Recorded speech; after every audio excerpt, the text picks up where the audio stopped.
আরেকটা হাদিস শুনে আপনাদের কনফিডেন্স আরেকটু বাড়ায় দিই। এই হাদিসটি মুসনাদে বাজ্জার সহ পৃথিবীর আরো অনেকগুলি মুতাবার হাদিসের কিতাবে সহিহ সনদে আছে। হাদিসটি ইমাম হাফিজ ইবনে কাসির রাহিমাহুল্লাহ তার তাফসীরে আনছেন, ইমাম বাগাওয়ী এনেছেন। এই হাদিসটি রুহুল মায়ানির মধ্যেও আনা হয়েছে। বুঝতেছেন আপনারা ভাই? প্রিয় ভাই সব খেয়াল আছে আপনাদের? তাকবীর দেন, আল্লাহু আকবার। পিছনের বাইরে অমনোযোগী আর একটা আল্লাহু আকবার। হযরত আবু হুরায়রা রাদিয়াল্লাহু আনহু থেকে বর্ণিত, তিনি বলেন, একদিন আল্লাহর হাবিবের দরবারে মুবারাকায় একজন বৃদ্ধ আগমন করলেন, বুড়া মানুষ। এমন বুড়া, বুড়ার উপর বুড়া, ওনার শরীরের চামড়াগুলি বার্ধক্যের কারণে ঢিলা হয়ে গেছে, লুজ। দেখবেন যে অতিরিক্ত বুড়া হলে পরে আপনার এই চামড়াগুলা লুজ হয়ে যায়, ঠিক না ভাই? উনি এমন বুড়া, এই যে চোখের যে ভুরু এটা ঘোষ পড়ে গেছে, শরীরের এমন কোন পশম নাই যেটা সাদা না হয়েছে, শরীরটা ওনার পুজো হয়ে গেছে। উনি এসে আল্লাহর হাবিবকে বললেন, ইয়া রাসূলুল্লাহ, ইয়া হাবিবাল্লাহ সাল্লাল্লাহু আলাইহি ওয়াসাল্লাম, আমি শুনেছি কেউ যদি তওবার নিয়তে, ক্ষমার নিয়তে আপনার দরবারে আসে, আল্লাহ নাকি তারে মাফ করে দেন। আল্লাহ কি আমারও মাফ করবে? সুবহানাল্লাহ করবেন না? কারণ আল্লাহ পাক বলেন, وَلَوْ أَنَّهُمْ إِذ ظَلَمُوا أَنفُسَهُمْ جَاءُوكَ فَاسْتَغْفَرُوا اللَّهَ وَاسْتَغْفَرَ لَهُمُ الرَّسُولُ لَوَجَدُوا اللَّهَ تَوَّابًا رَحِيمًا। আওয়াজ করে বলেন আল্লাহু আকবার। কারণ আল্লাহ পাক বলেন, হে আমার হাবিব, ওয়ালাউ আন্নাহুম ইয যালামু আনফুসাহুম জাউকা ফাস্তাগফিরুল্লাহ, আমার গোলামেরা যদি আজীবন গুনাহ করে তার আত্মাকে বিনষ্ট করে আপনার দরবারে মোবারকায় হাজির হয় গুনাহ মাফের নিয়তে, ফাস্তাগফিরুল্লাহ, অতঃপর আমি আল্লাহর কাছে তওবা করে, আস্তাগফার লাহুমুর রাসূল, আপনি রাসূল যদি তাদের জন্য আমি আল্লাহর কাছে একটু সুপারিশ করেন, লাওয়াজাদুল্লাহ তাওয়াবার রহিমা, আমি আল্লাহ পাককে তওবা কবুলকারী রহিম হিসেবে পাবে। আমি আল্লাহ ওয়াদা করলাম বান্দারে আমি মাফ করে দিব। নবীরে আমি তো অনেক গুনাহ করেছি, নবীজি বললেন তওবা করো, মাফ হয়ে যাবে। সুবহানাল্লাহ বলেন। লোকটা বলে, না না, আমার গুনাহ কি আগে শুনেন। আত্মীয়তার সম্পর্ক ছিন্ন করেছি, দুষ্কৃতি করেছি, মানুষের হক মেরেছি, এত এত গুনাহ, তাও কি মাফ হবে? নবীজি বললেন, ওয়া হুয়াল্লাযী ইয়াকবালুত তাওবাতা আন ইবাদি ওয়া ইয়াফু আনিস সাইয়্যাত, তিনি এমন আল্লাহ যিনি বান্দার তওবা কবুল করেন, বান্দার গুনাহ মাফ করেন। তুমি একবার খালিস দিলে তাওবায়ে নসুহা করো, আল্লাহ পাক তোমাকেও মাফ করে দিবে। লোকটা বলে, এই কথা আমি মানি না, আমার গুনাহের গভীরতা আপনি একটু আঁচ করুন, অনুধাবন করুন, শুনেন আগে। বলে, এক কথা আমি বলতে চাই, গোটা পৃথিবীর সবার মাঝে আমার এত গুনাহ, এত বেশি গুনাহ করেছি, এই গুনাহ যদি গোটা পৃথিবীর সবার মাঝে ভাগ করে দেওয়া হয়, পৃথিবীর কেউ থাকবে না যার উপর আল্লাহ রাগ হয়ে গজব না ফলাবেন। তারপরেও কি আমার গুনাহ মাফ হবে নাকি? রাসূলুল্লাহ বললেন, লা তাকনাতু মির রাহমাতিল্লাহ, আল্লাহর রহমত থেকে নিরাশ হও না, আল্লাহ পাক তোমার জীবনের গুনাহ তাও মাফ করে দিবে। নবীজি বললেন, শাহাদা পাঠ করো, পড়েন, আশহাদু আল্লা ইলাহা ইল্লাল্লাহু ওয়াহদাহু লা শারীকা লাহু ওয়া আশহাদু আন্না মুহাম্মাদান আবদুহু ওয়া রাসূলুহু।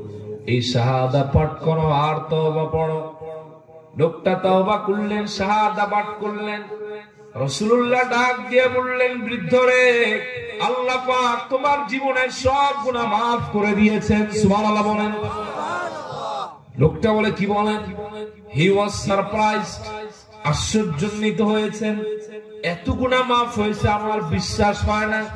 আল্লাহ পাক ওই ব্যক্তিকে কেন্দ্র করে সূরা ফুরকানের আয়াত নাযিল করে দিলেন, ইল্লা মান তাবা ওয়া আমানা ওয়া আমিলা আমালান সালিহান ফাউলাইকা ইউবাদদিলুল্লাহু সাইয়্যাতিহিম হাসানাত ওয়া কানাল্লাহু গফুরার রহিমা। আওয়াজ করে বলেন আল্লাহু আকবার। নবীজি বললেন, শোনো, আল্লাহর ফয়সালা তোমাকে নিয়ে নাজিল হয়ে গেল। ইল্লা মান তাবা, যারা গুনার পরে তওবা করবে, ওয়া আমানা, ঈমান না থাকলে ঈমান আনবে, ওয়া আমিলা আমালান সালিহান, নেক কাজ করবে, করার প্রতিশ্রুতি দিবে, ফাউলাইকা ইউবাদদিলুল্লাহু সাইয়্যাতিহিম হাসানাত, আল্লাহ পাক তাদের গুনাহ শুধু মাফ করবেন না, ওই পরিমাণ আমলনামায় সওয়াব দিয়ে দিবে। নবীজি বললেন, শোনো, তোমার গুনাহ মাফ হয় নাই, ওই গুনাহ পরিমাণ সওয়াব আল্লাহ আমলনামায় লিখে দিয়েছে। আবু হুরায়রা রাদিয়াল্লাহু আনহু বলেন, আমি দেখলাম এই কথা শুনে কুজা মানুষ, বুড়া মানুষ সোজা হয়ে দাঁড়াইলো। সুবহানাল্লাহ কবেন না? শাহাদাত আঙ্গুলি উঁচা করে আল্লাহু আকবার আল্লাহু আকবার বলতে বলতে বাইর হয়ে গেল, চিল্লায় এখন সুবহানাল্লাহ। তাহলে আল্লাহ মাফ করবে এই আশা আছে না নাই? আল্লাহরে যে যেই ধারণা করবেন তার জন্য সেই ফয়সালা হবে। এজন্য আমি সব সময় বলি, বান্দার আদত, বান্দার ফিতরাত, নেচার হলো বান্দা গুনাহ করবে, আর আল্লাহর সিফাত হলো বান্দারে আল্লাহ মাফ করে দিবে।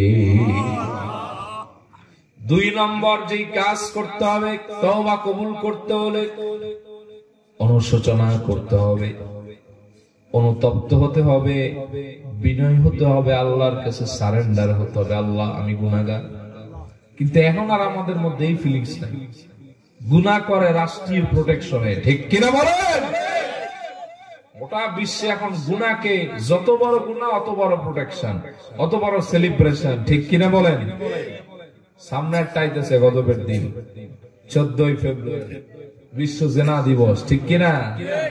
পুলিশ পাহারা দিবে, তোমরা রাষ্ট্রীয় প্রোটেকশনে কাম যা করার করো, হারামজাদা পয়দা করো, ঠিক কিনা বলেন?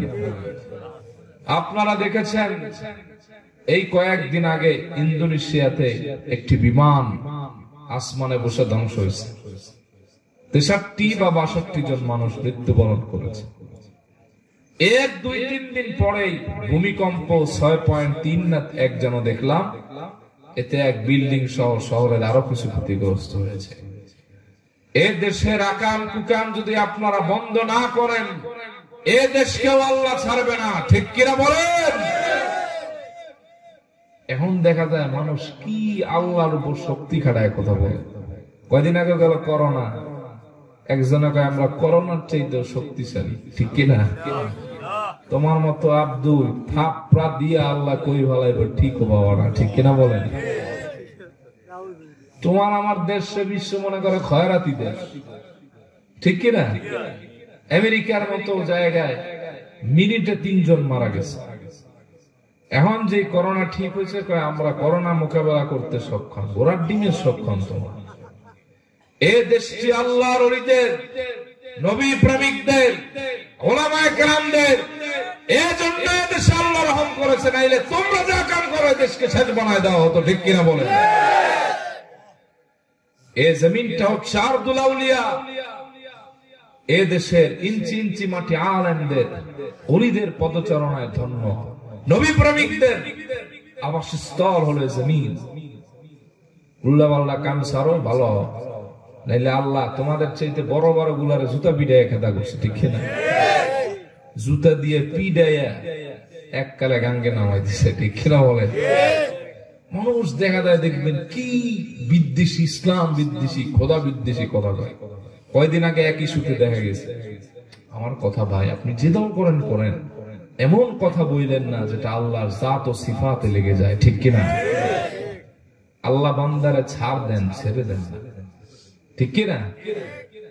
ফেরাউন রে মারছে না নীল নদে চুবাইয়া, শুটকি বানায় রাখছে। কিয়ামত পর্যন্ত তোরে মানুষ দেখবে শুটকি, ঠিক কিনা? প্রিয় ভাই, সেই জন্য কখনো আল্লাহ এবং রাসূলের শানে বেয়াদবি হয়ে যায় এমন কথা জবান থেকে বের করবেন না।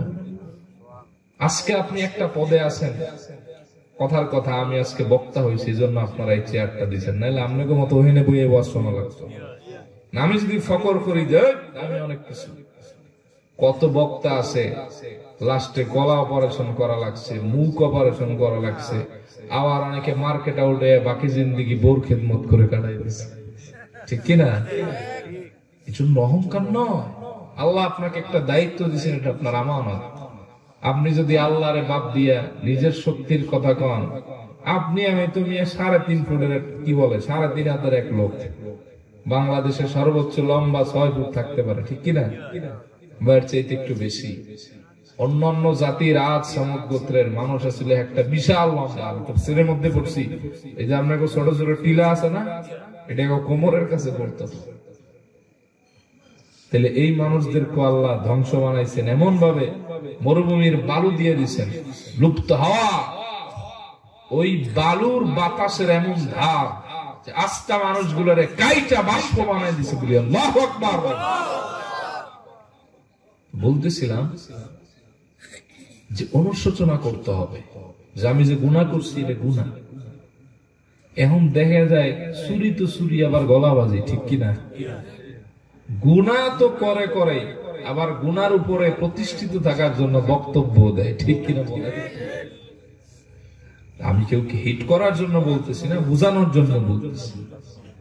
মনে করবেন যদি আপনি তওবা কবুল হইতেছে, এটার একটা আলামত হলো যে আপনার নিজের থেকে বিনয় চলে আসবে, চোখে পানি আসবে, সিজদায় পড়ে কান্না করতে মন চাইবে, তাহাজ্জুদে জাগতে মন চাইবে, বাকি জিন্দেগিটা ঠিক হইবে। তাইলে মনে করবেন আপনার বা আমার বা আমাদের তওবা কবুল হয়েছে।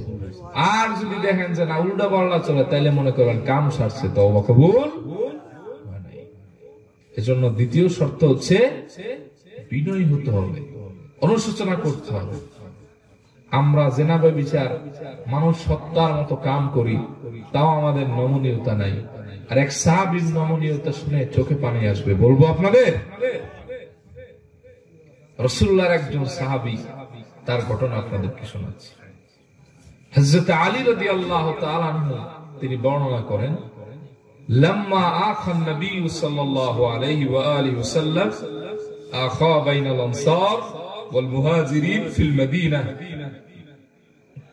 আল্লাহর হাবিব যখন হিজরত করে মদিনা মুনাওয়ারায় আসলেন, মক্কা থেকে আগত মুহাজির সাহাবী আর মদিনায় যারা সাহায্য করছেন আনসারী সাহাবী, এই দুই দলের মধ্যে রাসূলুল্লাহ ভ্রাতৃত্ব বন্ধন করে দিয়েছেন। সুবহানাল্লাহ বলেন।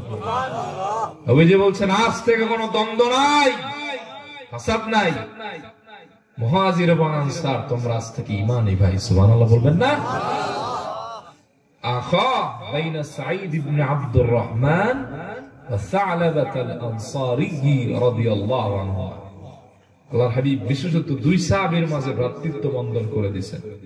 একজনের নাম হলো সাঈদ ইবনে আব্দুর রহমান, ইনি হলো মুহাজির সাহাবী, আর একজন সাহাবী সালাবা আনসারীর মধ্যে ভ্রাতৃত্ব বন্ধন করে দিয়েছেন। সালাবা আনসারী আর আব্দুর রহমান, সাঈদ ইবনে আব্দুর রহমান, আজ থেকে তোমরা দ্বীনি ভাই, পরস্পর পরস্পরের সহযোগিতা কল্যাণই কামনা করবা। সুবহানাল্লাহ। সালাবা আনসারী ছিলেন দরিদ্র মানুষ, বাড়িতে তার স্ত্রী ছিল না। রাসূলুল্লাহ বলছেন সাঈদ ইবনে আব্দুর রহমানকে ডাক দিয়া, সাঈদ ইবনে আব্দুর রহমান, সালাবাকে আজ থেকে তুমি তোমার বাড়িতে নিয়ে যাও। সালাবা আনসারী সাঈদ ইবনে আব্দুর রহমানের বাড়িতে গেলেন, পারিবারিক কাজ করে দিতেন, বাজার থেকে বাজার করতেন, কুয়া থেকে পানি এনে দিতেন, জঙ্গল থেকে কাঠ এনে দিতেন। একদিন, 2 দিন, 3 দিন এভাবে দিন অতিক্রান্ত হতে লাগলো। হঠাৎ করে তাবুক যুদ্ধের ডাক এলো। রাসূলুল্লাহ 30,000 সাহাবী নিয়ে তাবুকে চলে গেলেন। মদিনা মুনাওয়ারা থেকে 700 মাইল দূরে হলো তাবুক। ওই যুদ্ধে হযরতে সাঈদ ইবনে আব্দুর রহমান কে নবীজি নিয়ে গেলেন। সালাবা আনসারীকে বাড়িতে রেখে গেলেন। সালাবা, তুমি এই বাড়ির দেখাশোনা করবা, তাদের আমানত তুমি রক্ষা করবা। তাবুক যুদ্ধে মুসলমান ছিল 30,000, রোম ছিল 3 লাখ। 30,000-এর তর্জন গর্জনার ঈমান শক্তি দেখে 3 লাখ যুদ্ধ সারা ভয় পালাইছে। আল্লাহ পাক তাবুক যুদ্ধে মুসলমানদের বিজয় দিয়ে দিয়েছে। সালাবা আনসারী বাড়িতে রয়ে গেলেন। জঙ্গল থেকে কাঠ কেটে এনে দেন, কুয়া থেকে পানি উত্তোলন করে দেন, পারিবারিক কাজ করে দেন। সালাবা আনসারী একদিন, 2 দিন গত করতে লাগলেন। একদিন বাড়ির উঠোনে বসে আস্তে আস্তে কাজ করতেছেন। একাকী নির্জন জায়গায় বাড়ি। শয়তান তাকে প্ররোচনা দিল, ধোকায় ফেলল। সালাবা, একবার ঘরের পর্দাটা সরাও, দেখো তো ঘরের মধ্যে কি আছে। একবার, 2 বার শয়তানের প্ররোচনায় পড়ে পড়ে আস্তে করে তিনি পর্দাটা সরালেন, ঘরের মধ্যে চলে গেলেন। দেখেন সাঈদ ইবনে আব্দুর রহমানের স্ত্রী, তিনি দাঁড়িয়ে আছেন। হাদিস সাক্ষী, ওয়া কানাত ইমরাতান জামিলা। সাঈদ ইবনে আব্দুর রহমানের স্ত্রী ছিলেন প্রচন্ড সুন্দরী। শয়তানের প্ররোচনায়, রূপের আকর্ষণে নিজেকে বিমোহিত করে সালাবা আনসারী সাঈদ ইবনে আব্দুর রহমানের স্ত্রীর সামান্য হাত ধরেছেন, আর কোন সীমাতিক্রম করেন নাই। যেই না হাত ধরলেন স্ত্রী, সাঈদ ইবনে আব্দুর রহমানের স্ত্রী ডাক দিয়ে বলল, সালাবা ইত্তাকিল্লাহ, সালাবা তুমি আল্লাহকে ভয় করো। ওয়ামা হাফিজতা হুরমাতা আখিকাল গাযী ফি সাবিলিল্লাহ, তুমি তোমার ভাই সাঈদ ইবনে আব্দুর রহমান যে কিনা রাসূলুল্লাহর সঙ্গে যুদ্ধে গিয়েছেন, তার হুরমত আমানত তুমি রক্ষা করতে পারছো না। সালাবা তুমি আল্লাহকে ভয় করো, আমাদের চরিত্র, সৌন্দর্য, সম্পদ সব তোমার কাছে আমানত, তুমি আল্লাহকে ভয় করো। এতটুকুন কথা হযরতে সালাবা আনসারীর কলিজার মধ্যে আল্লাহর ভীতির এমন ঢেউ উঠায় দিলেন। সালাবা আনসারী মস্তক নত করে ঘর থেকে বের হয়ে গেলেন। সুবহানাল্লাহ বলেন। ডাক দিয়ে আল্লাহর আকাশের দিকে তাকায় বলেন, ইলাহি আনতা আনতা ওয়া আনা আনা, মালিক তুমি তো তুমি আর আমি তো আমি, তুমি আমার মহান রব, আমি তোমার গোলাম। আনতাল আওয়াদু বিল মাগফিরাহ ওয়া আনাল আওয়াদু বিয-যুনুব। আল্লাহ তুমি আমার এমন মালিক যে কিনা বান্দারে বারবার ক্ষমা করে দাও, আর আমি তোমার এমন গোলাম যে কিনা বারবার তওবা করি, আবার তওবা ভেঙে আবার গুনাহ করি। আল্লাহু আকবার বলেন। ধরছে কি? খালি একজন সাহাবীর স্ত্রীর একটু হাত ধরছে, আর কিছু করে নাই। ওইদিকে তাবুক বিজয় হয়ে গেল। রাসূলুল্লাহ মদিনায় ফিরলেন বীরের বেশে। সাঈদ ইবনে আব্দুর রহমান চলে এলেন তার বাড়িতে। স্ত্রীকে বললেন, কি ব্যাপার, আমার ভাই সালাবা কোথায়? দিনী ভাই, তোমরা কি তার সাথে কোনো অসৌজন্য আচরণ করেছো কিনা, তারে কোনো কষ্ট দিয়েছো কিনা, তার প্রতি চড়াও হয়েছো কিনা, যে কারণে আমার ভাই কি বাড়ি থেকে চলে গেল? স্ত্রী ডাক দিয়া বললেন, না, ইন্নাহু ক্বাদ আলকা বিনাফসিহি ফি বুহুরিল খাতায়া, তোমার ভাই সালাবা আনসারীকে আমরা বের করে দেই নাই, সে নিজেকে একটা গুনাহের মধ্যে জড়িয়ে অনুশোচনার সাগরে ভাসতে ভাসতে এই বাড়ি থেকে বের হয়ে গিয়েছে। সালাবা আনসারী দিন-রাত রোনাজারি করতে লাগলেন। চলে গেলেন রাসূলুল্লাহর দ্বার, চলে গেলেন তার বাড়িতে। বাড়িতে তার স্ত্রী ছিল না, ছিল ছোট্ট একটি মেয়ে, নাম তার খিমসানা। গিয়ে বললেন, মা আমার হাত পায়ের মধ্যে বেড়ি পরিয়ে দাও, জিঞ্জির লাগিয়ে দাও। মা রে, আমি একটা অপরাধ করেছি, যতক্ষণ না আল্লাহর হাবিব আল্লাহর পক্ষ থেকে আমাকে ক্ষমার সুসংবাদ না দিবে ততক্ষণ আমি হাত পায়ের বেড়ি আর জিঞ্জির খুলব না। সুবহানাল্লাহ বলেন। সামান্য একজন স্ত্রীর হাত ধরেছেন অপর ভাইয়ের। সালাবা আনসারীর মন শান্ত হলো না, পায়ে বেড়ি পড়লেন, জিঞ্জির হাত পায়ে জিঞ্জির আর বেড়ি লাগালেন। চলে গেলেন সিদ্দিকে আকবর হযরতে আবু বকরের দরবারে। গিয়ে বললেন, ইয়া আবা বকর, قد لامست امرأة أخي الغازي في سبيل الله هل لي من توبة। রে আবু বকর, আমি আমার রাসূলের একজন সাহাবী সাইদ ইবনে আব্দুর রহমান যখন যুদ্ধে ছিল, তার স্ত্রীর সামান্য হাত ধরেছি, আর কিছু করি নাই। হাল লি মিন তাওবা। আবু বকর রে, আমার একটু আশার বাণী শোনাও, আমার জন্য কি কোনো তওবার সুযোগ আছে নাকি? এই কথা শুনে সিদ্দিক আকবর গেলেন রাগ হয়ে, বললেন, উখরুজ মিন ইনদি, বের হয়ে যাও আমার নিকট হতে। আমি মনে করি না আল্লাহর দয়ার মধ্যে তোমার মতো পাপিষ্ঠের কোনো জায়গা আছে। জোরে বলি আল্লাহু আকবার। তিনি তো সেখান থেকে বের হয়ে গেলেন, চলে গেলেন হযরতে ওমরের কাছে। গিয়ে বললেন, ওমর, হাল্লি মিন তাওবা, আমার জন্য কি কোনো তওবার ব্যবস্থা আছে নাকি? হযরত ওমর দূর দূর করে বের করে দিলেন। সালাবা আনসারী বেকরার হয়ে রাসূলুল্লাহর কদম মোবারকে চলে গেলেন। সুবহানাল্লাহ বলেন। নবীজি তার হাতে বেড়ি, পায়ে জিঞ্জির দেখে বললেন, সালাবা রে, কি হইছে তোমার? তোমার হাতের মধ্যে বেড়ি কেন, পায়ের মধ্যে জিঞ্জির লাগানো কেন? সালাবা, তোমার বেড়ি আর জিঞ্জির আমি রাসূলুল্লাহকে জাহান্নামীদের কথা মনে করায় দেয়। সালাবা, জাহান্নামীদের হাতে পায়ে বেড়ি আর জিঞ্জির লাগানো থাকবে, কি সমস্যা তোমার? এরকম শুকায় গেছো কেন? সুবহানাল্লাহ বলেন। সালাবা বলল, ইয়া রাসূলুল্লাহ, ইন্নী লামাস্তু ইমরাতাকি আল-গাযী ফি সাবিলিল্লাহ হাল লি মিন তাওবা। ইয়া রাসূলুল্লাহ, আপনার সাহাবী সাইদ ইবনে আব্দুর রহমান যখন যুদ্ধে ছিল, আমি তার স্ত্রীর একটু হাত ধরেছি শয়তানের প্ররোচনায়। হাল লি মিন তাওবা। ইয়া রাসূলুল্লাহ, ইয়া হাবিবাল্লাহ, আমার জন্য কি কোনো তওবার সুযোগ আছে নাকি? এই কথা শুনে রাহমাতাল লিল আলামিন তার চেহারা মোবারক ঘুরায় নিলেন। সালাবা আনসারীর কান্না বেড়ে গেল।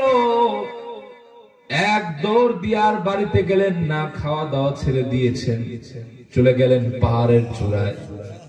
দিন রাত রোনাজারি করতে লাগলেন, রাতভর সিজদায় পড়ে কাঁদেন আর আল্লাহরে বলেন, ইলাহি আনতা আনতা ওয়া আনা আনা। হে আমার মালিক, তুমি তো তুমি আর আমি তো আমি।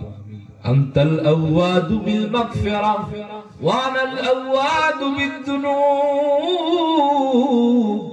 আল্লাহ, তুমি আমার এমন রব যে কিনা বারবার বান্দারে বিনা শর্তে ক্ষমা করো, আর আমি তোমার এমন গোলাম যে কিনা বারবার গুনাহ করি। আল্লাহু আকবার বলেন।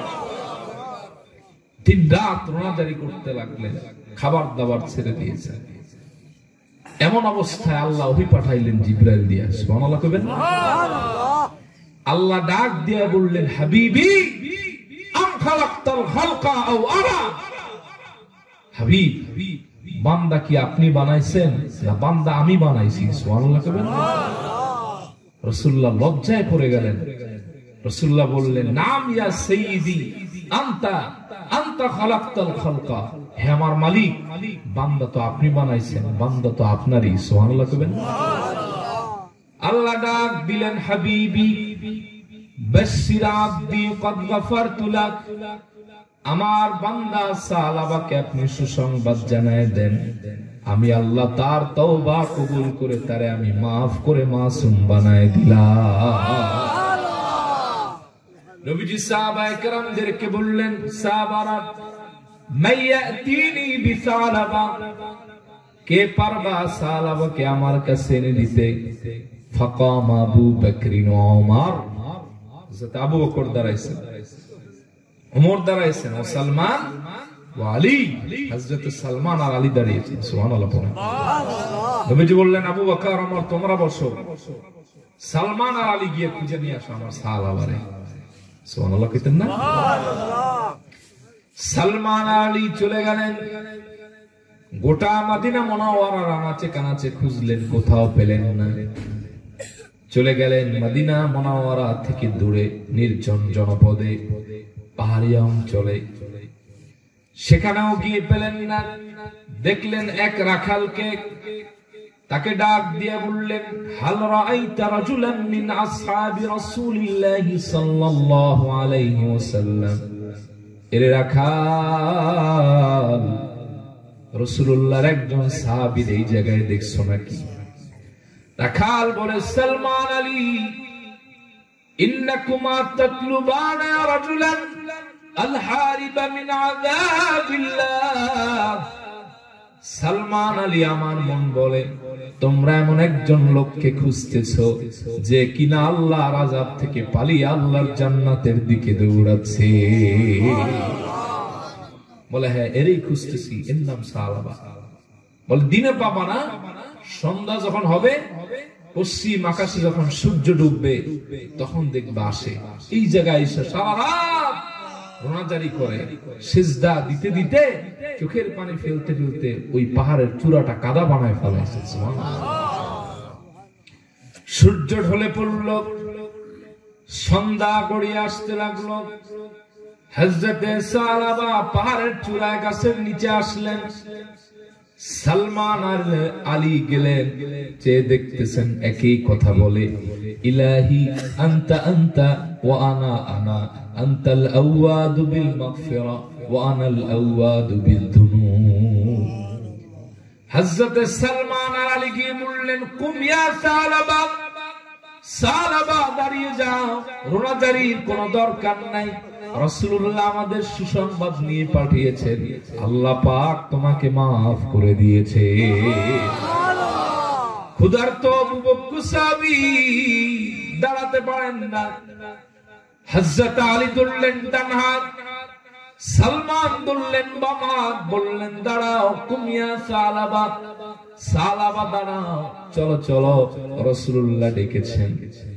সাহাবী দাঁড়াতে পারেন না, দুই হাত দুই জনার কাছে দিয়ে ভর করে আসলেন।